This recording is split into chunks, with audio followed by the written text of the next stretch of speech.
The Caribbean inherited its name from one group of native inhabitants. The Caribs, who once occupied most of the eastern islands, are now an indigenous minority on the island of Dominica. Colonisation took its toll. We won't be celebrating in any festive form the coming of Columbus. Rather, we will be celebrating our existence and resistance after 500 years. The Caribs sought refuge from those who came after Columbus by retreating to the remote northern part of the island. 5 square miles are shared by 1,000 tribespeople and about 2,000 of mixed ancestry. But the Carib Reserve remains a poorly defined and legally ambiguous area. Traditionally, the Caribs carried on inter-island and intercontinental trade. Their 60-foot dugout canoa, from which the English word canoe is derived, fetched a good barter price. And still today, the Caribs are known for their superior boats. The Caribs are also farmers and use some of their crops to make goods for exchange. Although the baskets are used in every Carib household, a growing proportion are destined for market. Both women and men spend part of the day involved in this ancient craft or in plaiting grass for mats and traditional shelters. Carib life is organised on a basis of extended families forming individual clans. Each clan shares a piece of land which is cooperatively worked.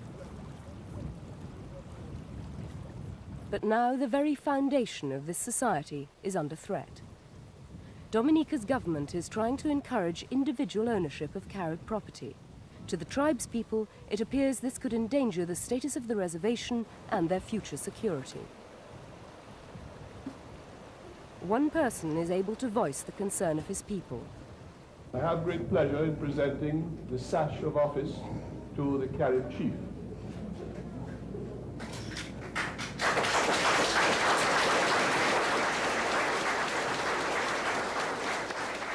The election symbolizes the Caribs' fierce sense of national identity.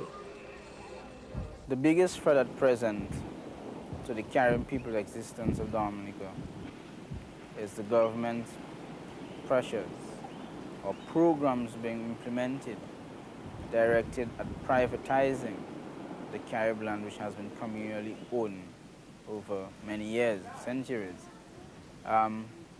If this happens, the Carib people will have titles to their land privately, allowing them to get money from the banks, which is the biggest attempt or the biggest thing being said, that you'll be able to get security at the banks of development.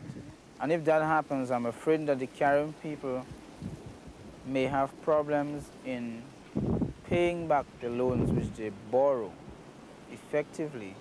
Hence, the land would be taken away by the banks.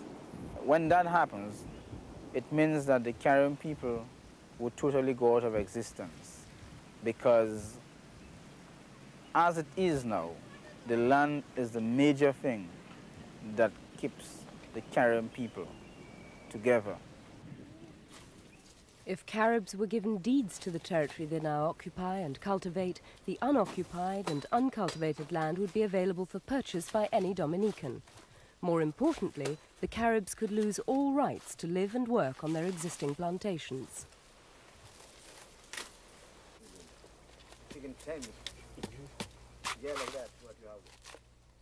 Small farmers and shopkeepers are being encouraged to get bank loans to improve their efficiency and output. Others to buy equipment or build a store. But these loans require ownership of titled land to serve as collateral, and if the loan is not repaid, the land will be seized.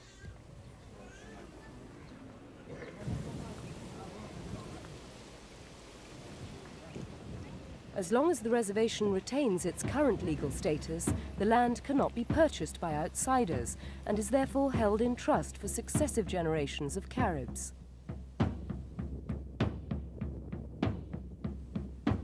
(1992) is a year of special significance to the people of the Americas. However, for many, Columbus's voyage of discovery marked the dawn of an age of oppression.